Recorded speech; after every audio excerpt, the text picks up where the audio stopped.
You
just need to get out of there.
Okay. Good evening, everyone, and welcome to the Cuyahoga Heights Board of Education meeting for February 14th, 2024. This is a work session, and we are going to like to welcome everyone here. On behalf of the board, I'd like to welcome all students, staff, parents, and other interested community members to tonight's Board of Education meeting. The board values and encourages public comment on education issues, and anyone having an interest in the actions of the board may participate during that portion of the meeting. And we do have a sign-in sheet for you to identify yourself. We do ask that phones be silenced. And did I skip the roll call? I think so. Yes, I did, didn't I? So, may we have a roll call, please? Mrs. Decker. Here. Mrs. Etter. Here. Ms. Prouse. Here. Mr. Dobbins. Here. Mr. Souchaki. Here, 5 present, none absent. I apologize for getting the roll call out of the way. The other board that I'm a member of does it in the reverse order, and I have to remember which meeting I'm trying to run. So, my apologies for that at this point. Please stand for the pledge. I allegiance to the flag of the United States of America and to the republic for which it stands, one nation, under God, indivisible, with liberty and justice for all. At this point, I'll take a motion for the approval of the agenda. So moved. Okay, we have a motion. Do we have a second, please? Second? And a second by Mr. Dobbins. Any discussion? Jen.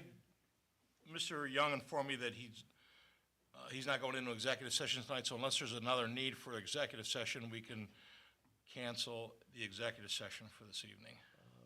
We- I thought it was the 28th. Okay, that's fine, yeah, Executive session.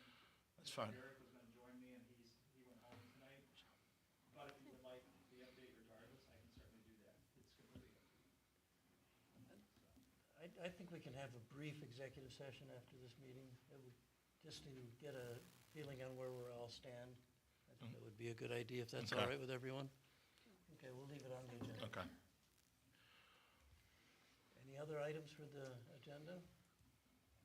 Hearing none, treasurer, please call the roll. Mrs. Decker.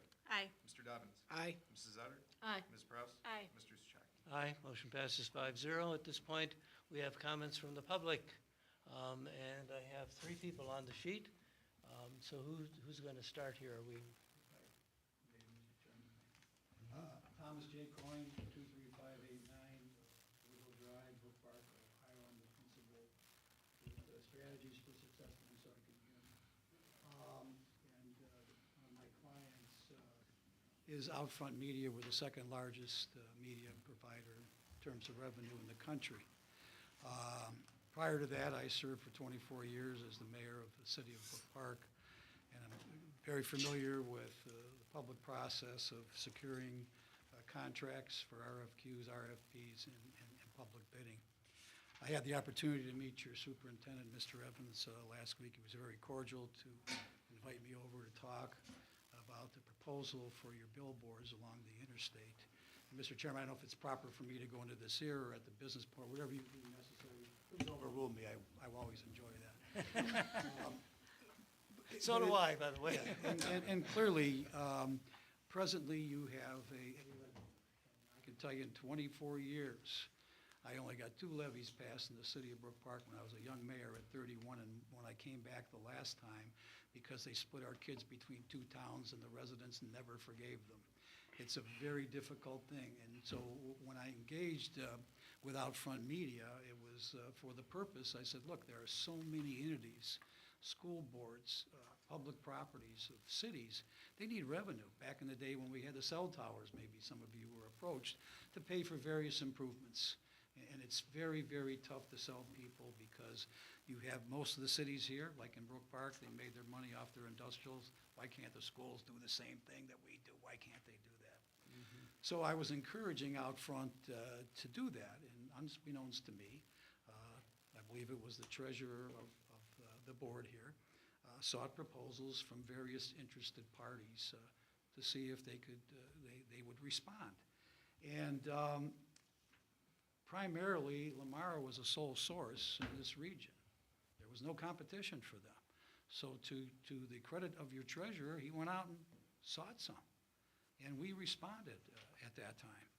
And believed to have submitted an honest process and a proposal to secure a agreement with you to provide you with revenue and us with the ability to advertise, certainly with any restrictions the board would have. In my experience, whether it was proposals or RFQs or bids, there would be a formal, usually the board would pass something or the council would pass something authorizing the mayor or the superintendent to seek those. And there would be a process for that, and an ordinary process would be, unless there was a sole source, would be the principals interested would provide a proposal or a bid. It would be at an open public meeting. It would be the opportunity for parties who submitted to even compare their proposals and point out to the governing authority, hey, this is where they missed. I've had contractors back in the years forgot to put a wraparound culvert. They lost a bid. So my point I'm trying to make here, the reason I'm here this evening is not to challenge the superintendent of these schools. I have had the occasion to meet him. So many of my friends respect him very much, but I have a client, and when I had discussions with him, we believe, my original thing was to ask for reconsider and reconsider the whole thing. The cat's out of the hat, and now with the further information I have, looking at the proposals, in particular, our proposal was given to one of our competitors to submit a new one. That's not fair at best. I'll leave the lawyers to question whether it's legal or not. So the fact is, we believe that if you analyze what we have proposed to you, I think you will see that we have the best proposal for this board, short-term and long-term, to meet the needs and requirements that I believe that you're going to require. I chose to have that discussion with the superintendent, hoping that we could remediate the problem in a discussion and point out what the situation was. Unfortunately, I have clients that I have to work for. I'm hired to make sure the process is right. My job is to come before boards and commissions like that and say, hey, we got a great job. We'd like to make the schools whole, the cities whole. However, we have lawyers that I have to answer to. What's the problem? Here's the documentation. So Mr. O'Leary is here. And Mr. Chairman, I don't know if it's proper to continue to going at public remarks at this, or you want, however you choose to move it along. But that's why we're here in a nutshell. We think that we gave you the best proposal, and quite frankly, we're in a quandary to not understand why we weren't recommended to get it. Thank you. Fair enough. Do you want to discuss it at any point why you feel your proposal is better? Is this a good time to do this? You have, Well, that's what I'm else saying. would you like to see? It's up to you. okay, Yes. it's up to us. Okay, but you've grabbed the microphone over there. Well, you look like you wish to speak as well. Sure. If this is the appropriate time to get into those details, I'm more than happy to get into those details. My name is Sam O'Leary. I'm with the law firm Thrasher, Dinsmore and Dolan. We also represent Outfront Media. You may recall I sent some correspondence earlier this week. Hopefully you all had the chance to, hopefully you all received it and have had the chance to review it. I would note, as my colleague did on a personal level, I'm a former city councilman and city council president from the city of Lakewood. So I did want to open my remarks just by genuinely thanking you guys for what you do as board members. Public service is usually pretty thankless, and I know it's pretty challenging as well. So I appreciate you guys being here today and for your term.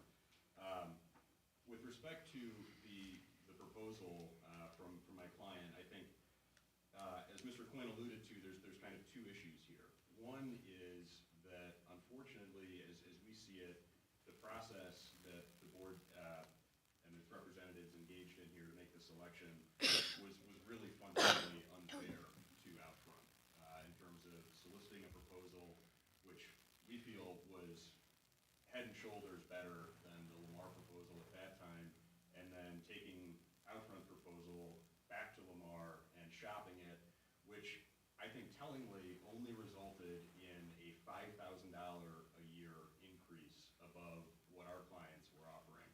But I think it's worth putting a finer point on that, because it would not be fair, we would say, to suggest that Lamar's proposal is more lucrative to the district, even as written, because it's a conditional proposal. It says if and when they decide to put up an additional board, the compensation will increase to $305,000. As it stands currently, Lamar's proposal only guarantees $1.9 million in comparison to $6 million from Outfront.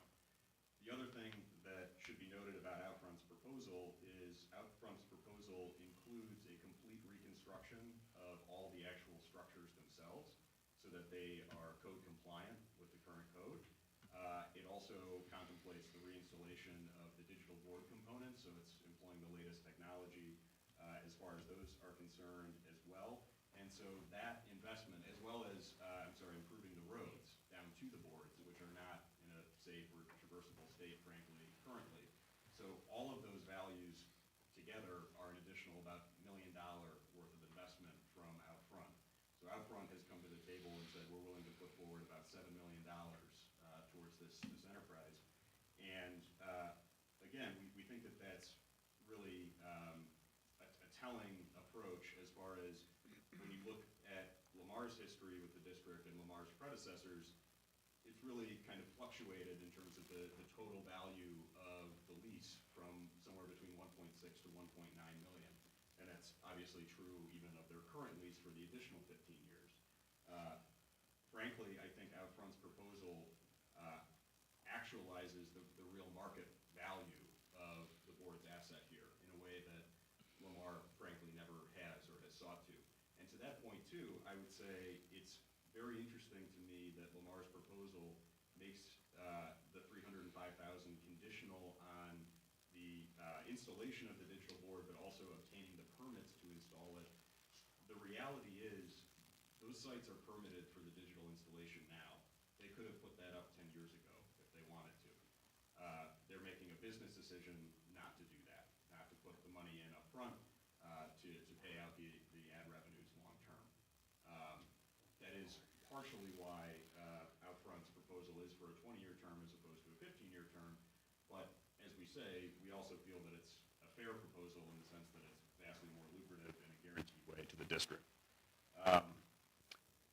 I think I've touched on both kind of the process fairness issues as well as the merits of Outfront's proposal. We're happy to discuss or answer any questions that you might have as board members. As Mr. Coyne alluded to, even to the extent I'm an attorney and I love to argue and get lost in the weeds of technical points, that's not why I'm here this evening, because I do think that this is, frankly, a pretty clear instance without delving too deeply into the law to say what happened here wasn't fair, and also what the board is proposed to do if they accept this proposal, it doesn't represent the best value to the district. And that's, I think, in my time on city council in Lakewood, it was not always the case that doing the fair thing and doing the best thing for the city were aligned. But here I think the board has a real fortunate opportunity in the sense that, as we see it, doing the fair thing and doing what's best for the district are the same thing, and that would be to accept the Outfront proposal. If I may, Mr. Chairman. Yes, sir. I just see now, that must be the analysis of the superintendent or the treasurer up there to make a recommendation, is that correct? Can you go back to that? Absolutely. Thank you. Okay, right here. Here's two proposals. And that proposal was made after we submitted ours. Okay, so let's just say, in fairness, don't you think that the other proposals should get a second bite at the apple too? Well, let me throw this out there first off. Let me stop.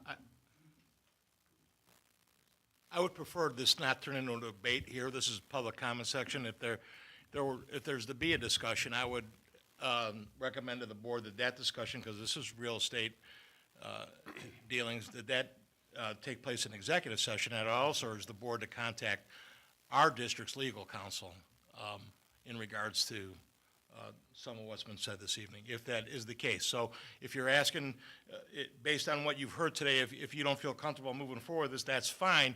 I would pull it from the agenda and put it on the 28th agenda, but allow the Board of Education to talk about this in executive session, and also to talk about the district's legal counsel as well.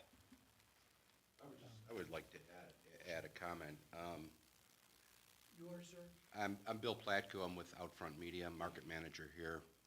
I have a sentimental attachment to this project. And the reason I have a sentimental attachment to this project, because it was my idea that I brought to the board in 1999. If you look at the lease that you have in 1999, which started this whole process, it was me that brought the idea to Cuyahoga Heights High School. We structured a very lucrative deal for Cuyahoga Heights High School. Mayor Bocci stood up and was very proud to talk about what the money was going to do. Was going to be able to put a new track on the field, put new lockers in the school. So as time went on and I left and my company got sold, Lamar came in and they inherited this deal and they took it on, and I was fortunate enough to come back in another capacity with another company.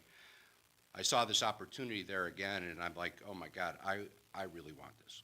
I mean, I want to come back. I want to get it because I started it, and I reached out to the treasurer. He didn't reach out back to me, And I was very passionate about it. I mean, very passionate. And I told out front, I told all the executives, I said, this is an important project, and we want to get it. We want to go after it. And so we went ahead and I got everybody engaged, and we went ahead and put together the best proposal. And I was concerned because I wasn't one of the representatives at the table talking. And I said, let's make sure that we're not a stalking horse. Let's make sure that our bid is being, it's a fair process. Let's make sure that if we're submitting a bid, we're going up against Lamar's bid, because we already told Lamar submitted a bid. So we said, okay, the bid is in, let's submit our bid. And we went ahead and we submitted our bid. And we were like, okay, well, let's see how we shake out. And what we found out was that, that wasn't the case. And then Lamar was offered a second opportunity to go up ahead and be able to propose a second bid.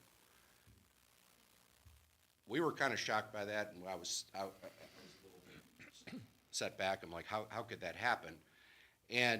But more importantly, I thought to myself, if you're going to give a second company an opportunity to bid, or the company to provide a second bid, why wouldn't you go ahead and go back to the previous company and see if they would offer more money?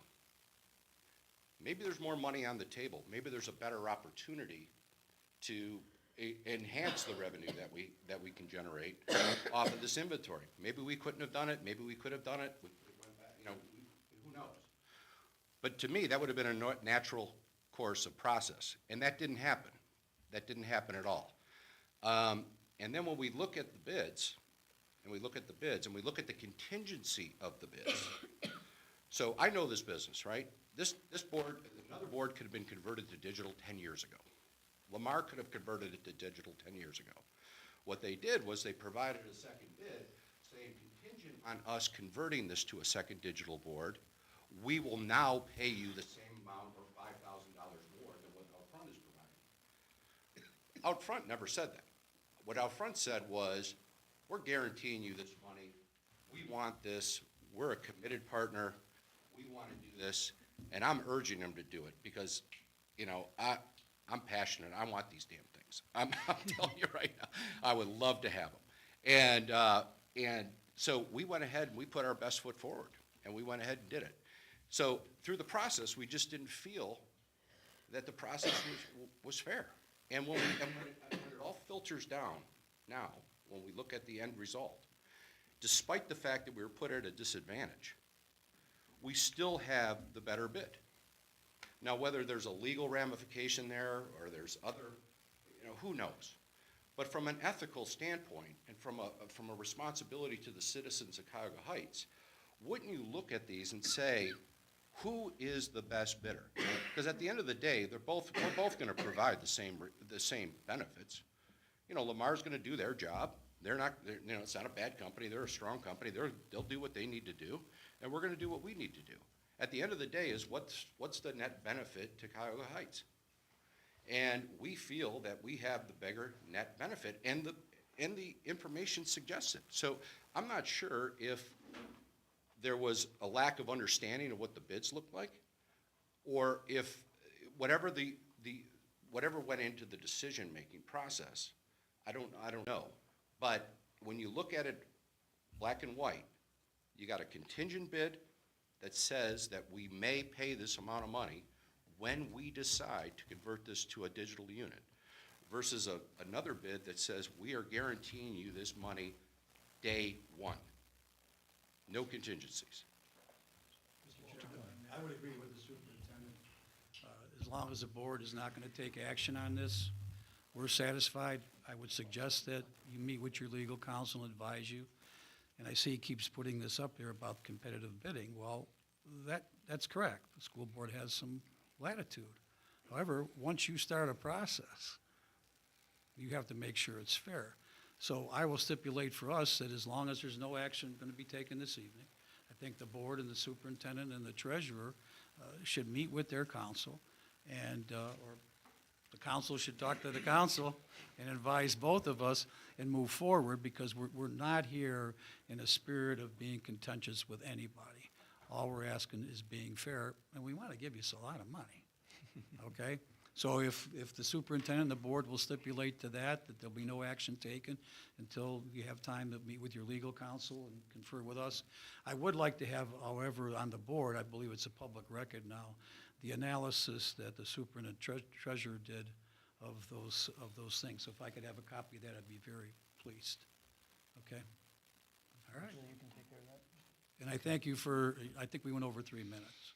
You notice the first Irishman, I think I got about right there. I didn't even tell a story. Quite all right, Mayor, don't worry about it. Thank you. Thank you. As I understand the way the agendas work, we can, at the point that the superintendent's business comes before us, and it will be in all together, we can take that item off the agenda. I will make the recommendation that we remove, You want to do that now? well, We will do it. yes, remove E from the, If we can take it slightly Agenda. out of order, let's do slightly out of order here, moving to the superintendent's business.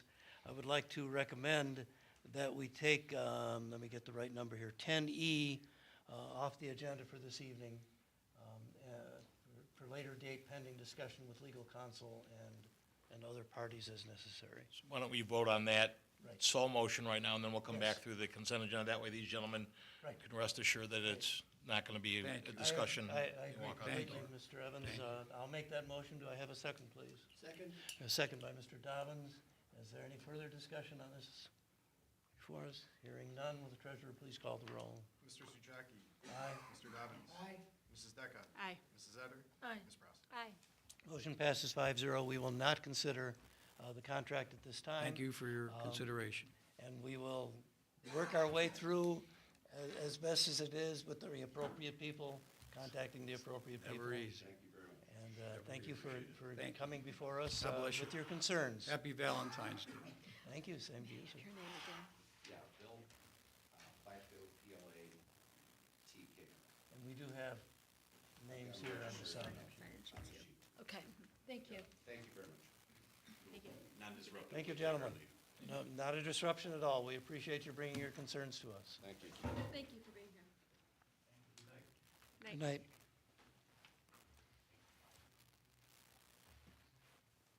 Okay, so, Yes. and we are all on the school's website if you want to contact any of us individually or in Okay. any way, After midnight? but not after midnight. Instead of being in the service, you're volunteering. I used to tell all my directors, I- you take the calls. The phone that's listed there does not ring in my house, so don't worry about it. Okay, back to the agenda. Next item on the agenda is treasurer's business minutes.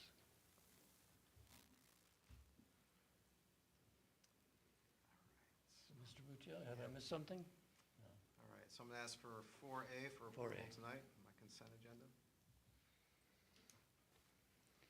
Okay, can I have a motion to approve the treasurer's, the minutes of for this evening? So moved. Okay, I'm sorry, I'll get up there eventually. Moved by Ms. Etter, second by Mr. Dobbins. Is there any discussion? Hearing none, will the treasurer please call the roll? Mrs. Etter? Aye. Mr. Dobbins? Aye. Mrs. Decker? Aye. Ms. Prowse? Aye. Mr. Souchaki? Aye, motion passes 5-0. Item number 6, treasurer's discussion and comments. I'll turn it over to Mr. Muccio. Yeah, I have 4 items for discussion tonight. So first one is A, 6A levy information. We've had this here for our levy that's upcoming. So it's our trail that we have. 6B is going to be the levy issue number, if anybody's interested. So we are issue number 22. 6C is the sample ballot. So if anybody were to click on that, this is what the sample ballot's going to look like that we have.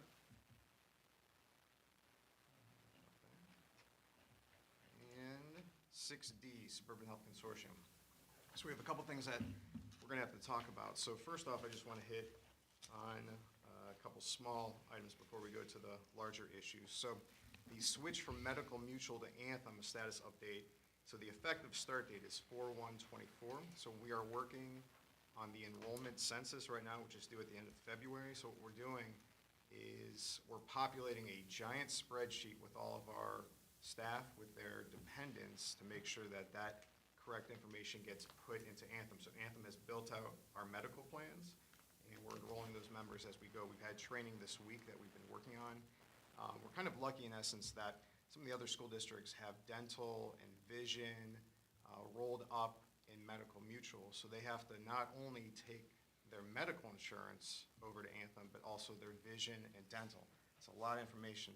And there's also a third-party company called Northwest that a lot of schools in the consortium do. And some of these schools are relying on Northwest to do this implementation process. I get hesitant because there's a lot of moving parts and they're kind of relying on a third party to make sure all the information is correct. So what we're doing here is we have a two-party system. Felix and myself, we're double checking both of our numbers. We're actually going to triple check it before we submit it at the end of February, so we've been working on that. We also have an Anthem presentation to our staff. That's going to be Thursday, February 22nd, 2:30 in the afternoon to 4:30. We're going to do the first hour here. Second hour is going to be at the elementary school. That presentation is going to be regarding the insurance switch. We have reps from Anthem, which is going to be Molly Johnson, as well as Suburban Health Consortium, which is going to be Frank Caparso present. And we also plan to record the presentation for staff that are unable to attend, so I've had some teachers email me that they're thankful for that. Now, we have two big issues to talk about with Suburban Health Consortium. So number one, Lakewood City School District has withdrawn from the Suburban Health Consortium effective April 1st. That happened at their Board of Education meeting February 5th. So what this means for Suburban Health Consortium, the remaining 19 or so school districts, is there could be a rate repricing by Anthem. I'm going to learn more at our Suburban Health Consortium meeting later this month, which is going to be the 20th, next week, Tuesday. But if there's a variance of, let's say, 10% of movement, you know, if the consortium loses 10%, Anthem can come back and reprice. I don't know what that looks like. It could be more negative for us, or maybe more positive if we have a high claims district that leaves the consortium. So it's hard to tell at this point. There's also some talk of a second school district that may leave, but not because of, you know, what you think. It's more their union had it in their collective bargaining agreement, Medical Mutual, and they're kind of holding fast to that. So that's where the second district's coming. So we'll learn more the 20th, but there could be a repricing. The second issue deals with ORC 9.833, which is called the reserve level. If everybody's able to open that first attachment that we have there, and I have it on the screen here for a visual. So what we're looking at is kind of a financial statement that's created by Todd Huster, the treasurer of Orange City Schools for Suburban Health Consortium. We started the consortium this financial year. They actually started October 1st. So that's the first day of the consortium. 13.3 million was the beginning balance that we had. So this is all the revenue that we have, top half of the page from all the schools. Then we have all of our expenditures. We can see we've had 4 months down here of deficits. And we've taken that from 13.3, we're at 10.2 as a result of those 4 months worth of deficits. Now, ORC 9.833 highlighted right here, that amount is 12.1 million, right down here, in this bottom right corner. So that's actually arrived at by actuaries that work for Suburban Health Consortium. They say that via law, the consortium has to have a certain amount in their reserves to move forward. Well, that amount calculated by the actuaries as of November 2023 does change from time to time, but that amount is $12.1 million, which means that we have to have that amount to pay all of our claims that are still kind of outstanding, floating in the cloud that we have in place. Problem is, we're at 10.2, so 12.1, 10.2, it's about $2 million, 1.9, under, and we have to get up. So, from talking with the president of Suburban Health Consortium right now, which is Greg Marcus, the treasurer of Rocky River Schools, he had an idea at this point in time, which is an assessment to member districts. Is everybody familiar with an assessment for like condo associations and whatnot? Now, as of now, this assessment could be $100,000, which is the 1.9 million divided by 19 school districts per each member school, or a different calculated amount based upon staffing. We're a smaller district, Brunswick's a larger district, make it proportional. But as of right now, if there are, let me click back, if there's no more deficits that we have in place, our mark is we have to make up $1.9 million that we have going forward. So, Can we get a new, whatever that $12 million number is, link with the meeting, I see that they're like one of the largest sources of income, so they would, at some point, it's not gonna be 12 million anymore. It depends, I guess, on how many claims they have. right, that's the information we still have to wait on to kind of see. So it's kind of taking a snapshot as of this point in time Yeah. with a disclosure or an asterisk, knowing that it's going to change kind It'll of probably going forward. take a couple months for their claims to come out Exactly. of the. Exactly. So it's kind of, wanted to give everybody an idea of where we're at as of this point in time and just kind of show the financial picture that we have in place, that we have going forward. Now, good news is when I started here, my very first day in our fund 024, so we have a 24 fund, we've had $45,000 sitting in that fund, and that was for runoff claims that the district may have had to have paid years ago. Our auditors came to me, and I want to say about 2021, they said, Matt, just make sure with Suburban Health that you guys have no outstanding claims that are just hiding out there that the district still owes. If not, you guys are pretty safe to transfer that to the general fund. So that was a couple of years ago. So I've kind of kept that there, just, knowing all the turmoil that Suburban Health has been on. So if we do have to pay an assessment, if that's determined by Suburban Health Consortium, hopefully it's proportionate, hopefully it's $45,000, keeps it away from our general fund. Can you pull it from there? Yes, There would be that's the whole purpose of it. Yeah. Okay, there would be no legal No, because ramifications of doing that? that was the intent of it in the first place. Okay. It's actually being used for what it's intended to be used for way back when, Okay. and so that it's seamless. And Or we, some circumstances like right, this. and obviously, we would argue that this consortium do it on a weighted basis based on the size, the number of District, yeah. districts. Where that goes, I don't know, because we've got Brunswick, got some big districts, and there's us and Rocky River, the Career Center's a small district. Yeah. So I don't know where that ends up. So I think, as Matt has stated, I think a worst-case scenario is $100,000. That's a worst-case scenario. Perfect scenario is that it's proportionate based on your number of employees. And that, in which case, I think probably the 45,000 would cover what our portion would be to get that account to where it needs to be and get us out of the worries with ORC. Now, and then just to wrap up, going forward, we can see, we started October, we're gonna make the switch in April, which is right around here. It's gonna take a couple months for that to go into effect with Anthem. So we may be looking at the third quarter, the last, part of the fiscal year to really take those benefits of Anthem. And when we look down here, yes, it would be great to hit that 9.833 from Ohio Revised Code, the 12.1, which is subject to change. But they give you a best estimate as far as reserves go, and they say usually it's 2 to 3 months worth of expenditures. So if we see down here, the expenses per month are between 10 and 11 million, maybe even higher. This is 13 million right here for the first month of the year. But if we're taking, let's say, $10 million, right, on the low end, doubled up 20 million, 2 months worth, we have to have reserves of 20 million. But I've heard, best, practices between 2 and 3. If it were 3 months, that's 30 million. So to get our balance up from right now 10.2 million to 20 or 30 million, that's where the large increases have to come. For the school district, 85%, for the staff, 15%. So that's the tough part of what we're looking at. So that's just on the horizon going forward. Yeah, and prior to Matt coming on board, at one point in time, there were other districts that were interested in our consortium. I haven't heard anything recently. Matt goes to the meeting. But even with the loss of Lakewood, I think in the instability, I think our consortium still is better looking than some of the other situations that some districts, because some districts are in some singular situations that I gotta believe right now are just off the charts, trying to keep up with them. So I'm probably going to throw out a health costs containment committee meeting in the future, just to talk about, this idea. I'd like to do it after I know more from the 20th next week, and I did talk to both unions, so they know that, we've been keeping in communication, so they're kind of in the loop. But do I have a, just as a board member, because I'm a board member for Suburban Health Consortium for the district, so similar to you guys, I sit there and I get the financial reports given by Todd Puster, treasurer over at Orange. So, as I look at how they're forecasting, it's a little bit frustrating, because I know how I do my forecast, and I'm pretty conservative, and I kind of hit the mark, and I kind of,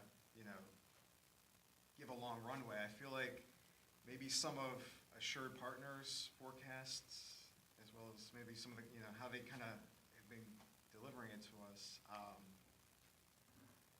it's not as maybe conservative as I would have done it. I'll say Are you that. talking about like the years that there were no rate increases? Not- But Yeah. that came up as part of the conversation, Yeah. because, and that would, and I think, as hindsight's always 20/20, but as I look back on that, I think that maybe that's their effort to try and keep the consortium from looking elsewhere. To say that, okay, they didn't do us any good by doing that at this point in time, because quite honestly, from what I hear from Matt and from some of the other people that are involved, is that right now, that they're not very workable right now with our switch over to Anthem. They're not very, I think they did everything they could, and it was clear when at the meeting they were at, they were not happy about our decision, but yet they're not gonna assist us in any way, shape, or form to move to Anthem. And so we're gonna get some, but again, when you get to that point, you start taking a look back and say, because that was the question I asked, how is it that less than 3 years ago, we didn't have an increase? Why would not, for the sake of conservatism, did you not at least make a 5% increase at that point in time, just to buffer any kind of catastrophe at the time, and that, they were really tight-lipped, and that just led me to believe that they haven't maybe been forthright with the consortium for quite some time. Do you think COVID had anything to do with it? On some levels, yeah, but some of this was pre-COVID, some of the non-increases, and it was just, I don't know, it doesn't sit real well looking back on it now. At the time, we were elated, hey, raising, Yeah, really, sure, I'm right, not gonna everyone lie. would be, yeah. We got a zero number back, and I'm talking to school district down the street, and they got 13%, and the superintendent of Brecksville just came from the consortium that he was at Buckeye. Theirs was 25% last year. The group that they were involved with. So, So Matt, just for clarification, I'm just looking at the Cuyahoga Heights numbers, and for 3 months, the last 3 months of 2023, this $169,940.18 is exact. Every month was the exact. This is what am I looking at here? What we paid into the consortium? Yep. And it was a standard payment? Okay, then January comes along and it looks to be about $9,000 less. Is there a reason for that? Absolutely. Okay. Give one guess. Anybody know? We just approved it a couple months ago. The HSA, right? Yep, HSA. So Because that's based HSA on- lowered us. Oh, The okay. We have premium. about 26 people at this point that are taking HSA. So I'm going to do an analysis for the board coming up to show our net savings. Now, keep in mind that we're going to have, and it comes pretty close to what we thought when we went into it. So we're going to save about, if we look at the spread, about $10,000 every month. However, keep in mind that we gave those employer contributions out. So Okay. we measure the two against each other. So we have about 100, I don't want to do the math until I break it out, but yes, that's So the savings. we might be saving $10,000 each month, and then this assessment will come in, and it'll probably even itself out. Right. One And- hand to the other hand. Right. but if you look at the other 18 districts that are not in that situation, They're not, they're The gonna, employee's also saving each month Right. on their premiums. right, they're all gonna take shots. Yeah, but, I mean, on paper, it looks a little better for us. But the whole landscape of healthcare changed in the past 2 years with the Yeah. pandemic, maybe 3 years. It's just, It's hard. yeah, It's very expensive. that's what's making the estimates hard, and I get that. It's just, as Tom was kind of saying too, we were, flush with cash with 30 million a couple of years ago, and we had, minimal increases, if that. There was a cliff that just happened the past 2 or 3 years, and claims have been going up, and it's been hitting everybody, not just us, and not just school districts, but private, and you name it, all consortiums, I'm sure. So it's just been one of those things where it's all of us together. But, as far as looking at the financial health of Suburban Health Consortium, we have some issues ahead of us. So, Mr. Muccio, I have one question, and does what you presented tonight, does it in any way impact the question of whether the consortium will continue as kind of a going concern. I think that had been on a periphery, and I don't want to go off into the weeds tonight, but I just am curious to know if that's something that will be in your analysis. Yeah, I agree 100%. I can't, if I was an auditor, I would write it up. I can't see any way around it. And the going concern just means that there is a concern amongst the financial stability of the Suburban Health Consortium. They would disclose that in the audit report. We did dip below, everybody recognizes it, so, it's one of our highest priorities that we have to we have to make sure the consortium, meets state law as well as be financially, healthy, so, yes. Good, thank you. Any other discussion on treasurer's business? Okay, hearing none, I guess we need a roll call. Oh, no, that was comments. I'm Those are sorry, comments, that yeah. was We already comments. voted on his. I'm sorry, I looked at the wrong spot. My apologies. We'll move on to Mr. Evans, superintendent's business. Okay, I ask for approval on the consent agenda, item 7A, motion 7A, 8A, 9A, and 10A through D for the board's approval on the consent agenda. Okay, we have motion for those items, please. So moved. Moved by Mr. Dobbins. I'll second it. Okay, going back through, I want to thank Mr. Muccio for, we've kind of ramped up the timelines on this, on Deb Petrunia scholarship for some various reasons, and we want to get that scholarship in place. Deb's health is not good, and we certainly want to see this come to fruition, so you can see the details attached there, and I thank Matt and his office for really kind of stepping out and helping us get that done, maybe a little bit quicker than we might normally have done that. Resignation of Mark Chase cafeteria personnel, that's effective the end of this week. Supplemental chat contracts, those were some elementary positions, science fair, club sponsors, our play director and music director in the elementary building. Thanks to Mr. Young for following up on those for us. College Credit Plus memorandum with the University of Akron. Again, as I talked about the College Credit Plus memorandums, we sign them with a number of universities to have in place if by chance a student wants to access that. I don't know that we've used Akron recently. I know at one time we did, but I don't know. But if we have the approval with them, it opens the door for a student to be able to use Akron U on a College Credit Plus. Works International, that's our public school works. That's our staff will be doing some training on that this Friday. This is all the training, the required training that they do prior to the start of school, Title IX training, safety training, bloodborne pathogen training, fire extinguisher training, depending on who you are and what, I think I had 19 trainings to do.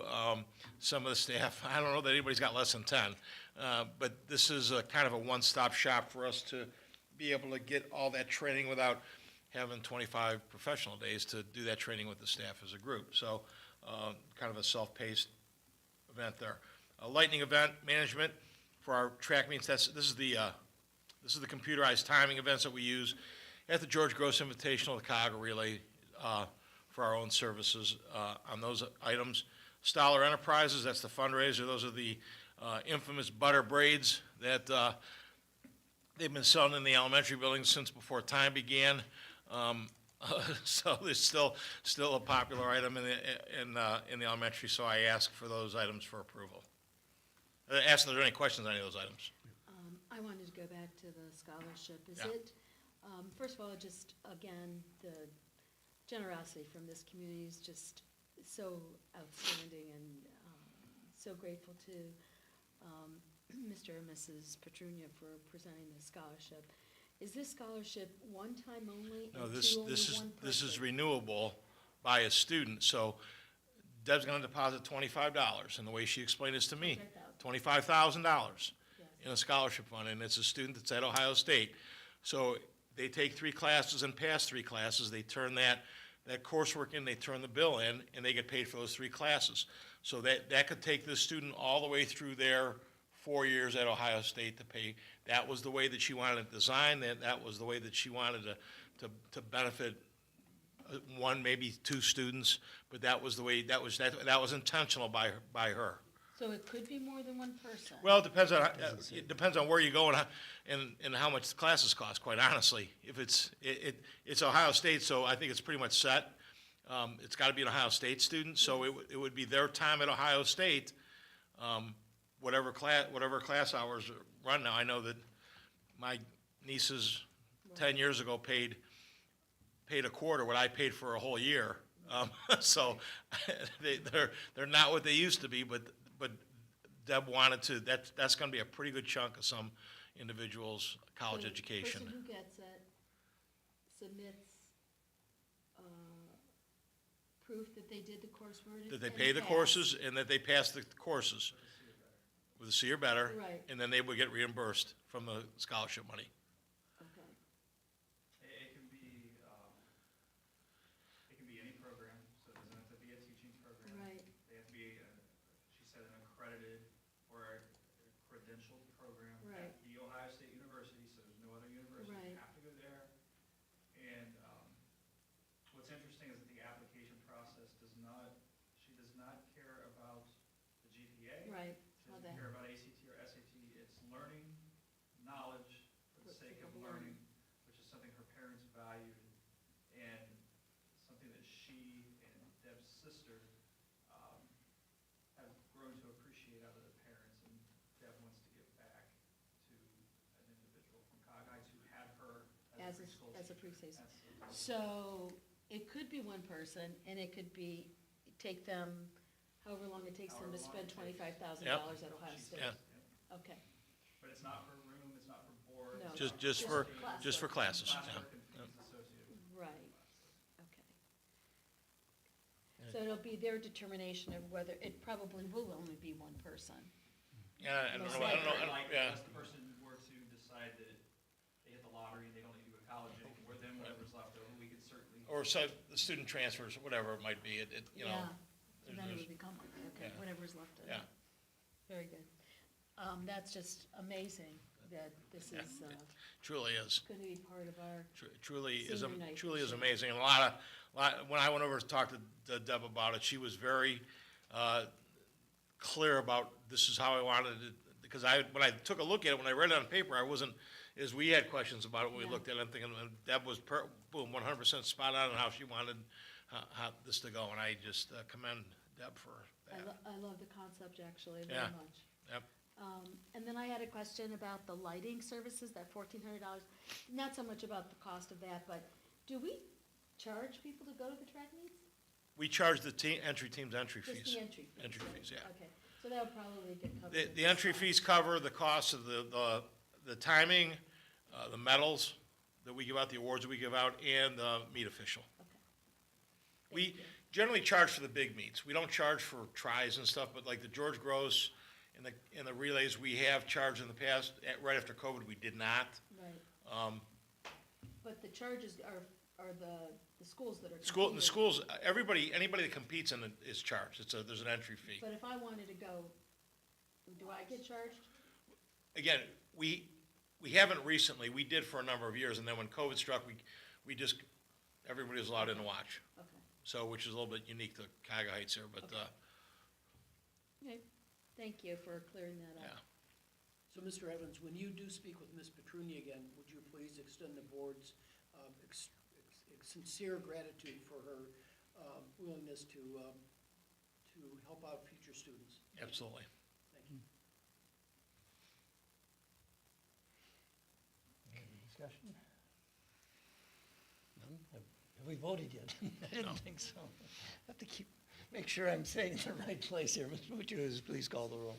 Mr. Dobbins. Aye. Mr. Suchaki. Aye. Mrs. Decken. Aye. Mrs. Etter. Aye. Ms. Prowse. Motion passes 5-0. Now I have to focus my eyes on the next thing, which is superintendent discussion.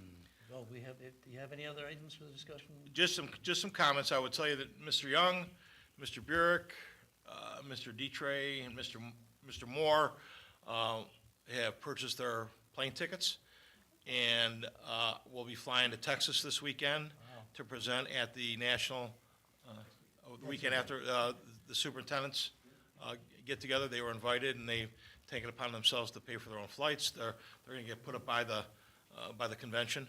I'm a little jealous. I'm at the National School Board's convention, and their presentation on AI, which actually they've had multiple occasions to do. They did it for John Britton's Alas, and I was at a wrestling function, and all I was doing was getting text messages from people in the audience about, your people are amazing, this is tremendous, this is great, and I said, wonderful, leave them alone. None of them are for hire right now. Stay away from my peeps. So they're on the speaking circuit. So, Wow. and I knew it had I'm waiting to pull up the reviews from OSBA. Sometimes, right about now is when they would sometimes start popping up, and it just, everybody that ran into us was just overwhelmed with how ahead of the game they were. And they actually, when they came up with the concept, Matt and Bob McBride, I think in the course of time between submitting the proposal and actually presenting the proposal, that thing probably morphed 3 or 4, because of the way AI was morphing and expanding, that they had to meet on a regular basis to make sure that they were continuing to change the presentation to make it current, because it's evolving so quickly. So hats off to them for that. That's a great kudo for the district. And just one legislative thing, I talked about the Homestead Exemption Act is essentially kind of stalled, although I did see that there were some discussion this week, just so everybody would know, that would certainly help us in our levy efforts. But right now, the House and the Senate aren't even talking about the same proposal. The one proposal is about averaging 3 years. The other proposal is about lowering the age, the income, the amount of time you have to live in the house. So they're not even on the same planet yet. But they did actually get together and meet once, so that was encouraging. Again, the legislative liaisons have told us not to expect anything to happen with that legislation until lame duck session after the November election. Well, that's unfortunate, because I think that we know how our senior citizens in the district feel. I think that might be some welcome news for some of our senior citizens to know they were going to get some relief from that. But again, no promises from that end of it. So there's absolutely nothing in place right now. no. They were talking about re-expanding, and it expired. And then, like I said, the other group's talking about a 3-year average for the exemption. So they're not even, one speaking French, the other speaking Italian. So. Actually, the homestead exemption still exists, but it's from it's people been- who applied, I think, 10 years ago. It's is when been they pared started down to changing almost the very eligibility. few eligible. So you can't, if you don't have it already, you can't get it. Right. Right, And they're that's been looking to the case for about re-expand 10 it, years. to bring roll the standards back, the age back, the amount of time you've been in the house, the income, all those were a part of the one proposal, and the other one is again, goes back to a 3-year average and kind of holding some people harmless on it, so it's a little frustrating. Great meeting, great discussion with the mayors today, very optimistic, meeting with the mayors today, and a good talk with the council, village council tonight, so I think as we sit here, they have passed legislation to unanimously support our levy proposal. So, Cuyahoga Heights or Cuyahoga Heights. Aubrey Mayo? Cuyahoga Heights, I think the other two are in process, but Cuyahoga Heights is meeting tonight, and I saw the resolution in hand, so. Thank you. Appreciate that. Yeah, it was a good presentation. Comments were very positive coming from the council members. They basically wanted to know they didn't come out and say it in so many words, but they wanted to know, what can we tell people to help encourage them to vote for the levy? So that was good to hear. Okay, anything else? Nope. All right, thank you, Mr. Evans. Let's move on to board discussion, committee reports and comments. I'll start out with comments. It's very warm in Florida. It was very nice to be there for 2 weeks. I'm a little out of sync tonight because I just got back late last night. And that's about all I've got at the moment, so we don't have a Cuyahoga Valley Career Center. We got a 6-week gap because we have to have that first meeting before the middle of January, but our meetings are at the end of the month. So we have a 6-week gap between 2 meetings. So I have nothing from there. Does anybody else have any other comments? For discussion, comments? Nothing? Okay. We will move Possible future agenda items. Any items for the future agendas? Okay, hearing none. It should be stated that the Board of Education members receive their agenda several days prior to the actual meeting. They have considerable opportunity to study, ask questions, and so forth. Upcoming regular meetings, all meetings here in the Monterey Media Center PDR room. On February 28th, we have a regular meeting at 7. March 13th, a work session at 6, and March 27th, a regular meeting at 7. Unless somebody wants to bring something else up, we will go, at this point, I move that the board go into executive session pursuant to G2. Section ORC, Section 12122 G4, to prepare for, conduct, or review negotiations or bargaining sessions with public employees or other compensation or terms and conditions of their employment. Can I have a second, please? G2 is what we want, Mr. It says G4. Yeah, here. but with the discussion here, with the Okay. billboard discussion, I believe falls under G2. And G2. And G2 as well, for the discussions, to continue the conversation we just had earlier. May I have a second, please? Second? Second by Mr. Dobbins. Treasurer, please call the roll. Mr. Souchaki? Aye. Mr. Dobbins? Aye. Mrs. Decker? Aye. Mrs. Etter? Aye. Ms. Press? Motion approved, 5-0. We are in executive session to 7:02 PM. There will be no business taken after we resume from executive